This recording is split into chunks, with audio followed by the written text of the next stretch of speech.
Oubliez le terrain, écoutez l'histoire. Ce soir, l'Afrique du Sud dispute son tout premier match à élimination directe de Coupe du Monde.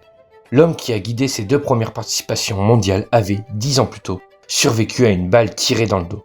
Nelson Mandela l'appelait « mon héros ». 1991, Soweto. Lucas Radebe a 21 ans et roule en voiture pour acheter des boissons pour sa mère. Un coup de feu éclate, la balle traverse son dos et ressort par la cuisse, sans toucher un seul organe vital. À l'hôpital, sa première question au médecin n'est pas s'il va survivre, c'est « est-ce que je pourrais encore jouer au football ?» 3 ans plus tard, en 1994, Leeds United le recrute pour 250 000 livres. Radebe en devient le capitaine, puis une légende du club, surnommé The Chief. Lors d'une visite officielle à Leeds, Nelson Mandela prononce une phrase qui restera « Cet homme est mon héros ».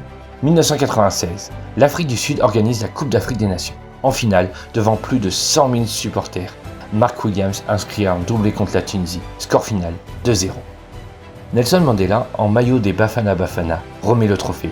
À ce jour, c'est toujours le seul titre continental de l'histoire sud-africaine. Radebe guide l'Afrique du Sud lors de ses deux premières Coupes du Monde, en 1998 puis en 2002. En 1998, l'équipe ne gagne aucun de ces 3 matchs. En 2002, devenu capitaine, il marque lui-même un but mythique de la tête contre l'Espagne. Mais son équipe est éliminée à la différence de but. 2 Coupes du Monde, 2 éliminations au premier tour pour le héros de Pretoria. 24 ans après la dernière Coupe du Monde de Radebe, l'Afrique du Sud n'avait toujours jamais dépassé le premier tour. Ce mois de juin, en battant la Corée du Sud, les Bafana Bafana y parviennent enfin. Ce soir, ils jouent ce que leur ancien capitaine n'a jamais pu disputer. L'histoire est racontée. Place au terrain.